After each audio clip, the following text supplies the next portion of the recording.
To news Telugu. Indiramma రాజ్యంలో ఇంటింటికి మద్యం అంటూ మేజర్ పంచాయతీల వరకే పరిమితమైన మద్యం దుకాణాలను పల్లెలకు విస్తరించాలన్న రాష్ట్రంలోని కాంగ్రెస్ ప్రభుత్వ నిర్ణయంపై బీఆర్ఎస్ వర్కింగ్ ప్రెసిడెంట్ మాజీ మంత్రి కేటీఆర్ ఆగ్రహం వ్యక్తం చేశారు. గతంలో మద్యం అమ్మకాలపై విమర్శలు చేసిన కాంగ్రెస్ అధికారంలోకి వచ్చిన తర్వాత ఆదాయం కోసం మద్యం అమ్మకాలనే నమ్ముకుందని దుయ్యబట్టారు. నాడు ప్రగతి బాట పట్టిన తెలంగాణను తాగుబోతుల తెలంగాణగా మారుస్తున్నారని విమర్శించారు. మద్యం ప్రియుల బలహీనతను రాష్ట్ర ఖజానాకు ఆదాయ వనరుగా మార్చుకునేందుకు కుట్ర పన్నుతుందని మండిపడ్డారు. ఈ మేరకు ఎక్స్ వేదికగా ఆయన పోస్టు చేశారు. నాడు కేసీఆర్ పాలనలో పల్లె పల్లెకు ప్రగతి, రథ చక్రాలు, ప్రతి చేనుకు నీళ్లు, ప్రతి చేతికి పని, ఇంటింటికి తాగునీళ్లు, ఆడబిడ్డలకు తప్పిన ఇబ్బందులు.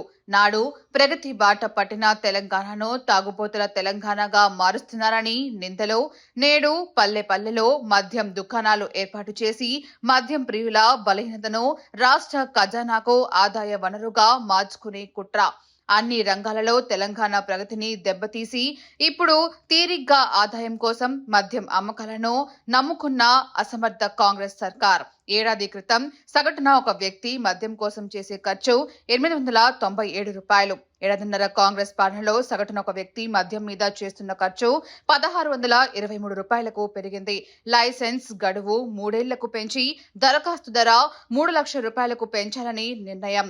నాడు మద్యం అమ్మకాలపై విమర్శలు, నేడు అధికారం దక్కించుకొని ఆదాయం కోసం మద్యం అమ్మకాలనే నమ్ముకున్న కాంగ్రెస్ సర్కార్. ఇందిరమ్మ రాజ్యంలో ఇంటింటికి మద్యం, పాలన గాలికి, ప్రగతి కాటికి అంటూ కేటీఆర్ ట్వీట్ చేశారు.